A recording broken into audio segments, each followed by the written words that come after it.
is the Kennedy legacy, and it's a living legacy, and it is worth shouting from the rooftops. And yes, I see it through an Irish lens. I see it through Irish eyes, and it's probably true that when it comes to the Kennedys, I can't quite see straight. Irish people can't, because you know, in our house, the Kennedys were on the same shelf as the Pope and Mary, Mother of God. The Kennedys. And in my particularly eccentric house, the same shelf as the royal family. Because my mother was Protestant, my father was Catholic. And, you know, her father fought in the British Army, so, you know, it wasn't popular on the north side of Dublin to have that duality.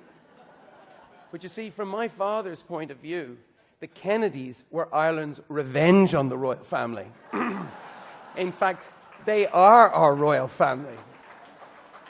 That's right. And it took America to produce an Irish royal family.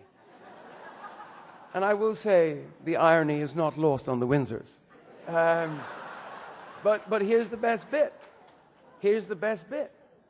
As my dad would say, the thing is, you, the Kennedys, you weren't handed your titles. You earned them. You weren't anointed. You were elected. And to his great amusement, elected by a majority of Protestants. The greatest joke of all. Anyway, you've no idea what this meant and what it still means to us in Ireland, those of us whose ancestors missed the boat. You know, we stuck around. We ate the potatoes. By the 1960s and the 70s, when I was growing up in Dublin, you could almost taste the regret at having stayed put. Or maybe that was the defeat we were tasting, or ashes. Either way, you cannot exaggerate the miserableness or the miserablism of Ireland at that time, the troubles which Teddy Kennedy did more than most to put an end to. The economy, the brain drain. It was like that famous dampness of Ireland had finally soaked into our collective spirit, and for all that Irish resilience and defiance, all our bluff and bravado, our souls had the chills, and we couldn't shake them. Enter the Kennedys. They gave us warmth and light and pride and hope. They were good-looking, they were glamorous, they had money, they had brains. Okay, they were Americans. We knew that, but they never forget where they came from, and it's worth remembering that when JFK came to Dublin in 1963, bringing Eunice and half the so-called Irish mafia, a Dublin paper called it a big family picnic.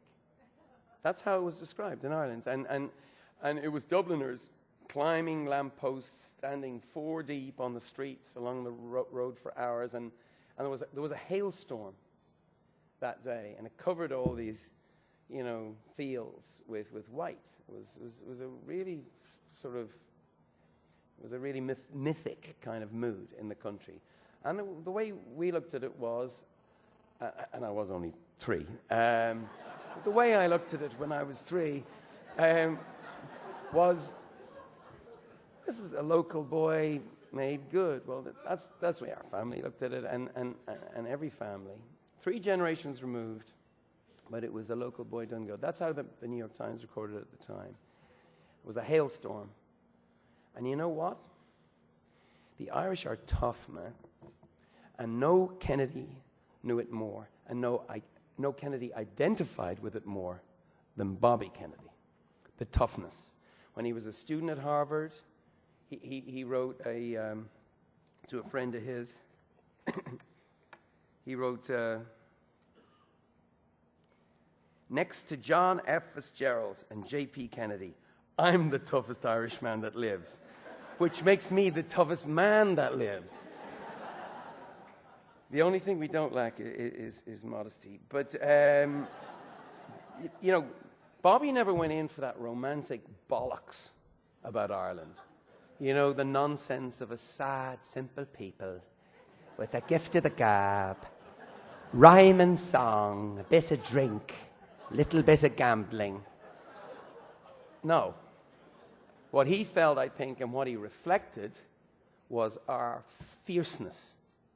Fierceness, fierce loyalty to the family, fierce confidence in ourselves, fierce intolerance to injustice, of injustice.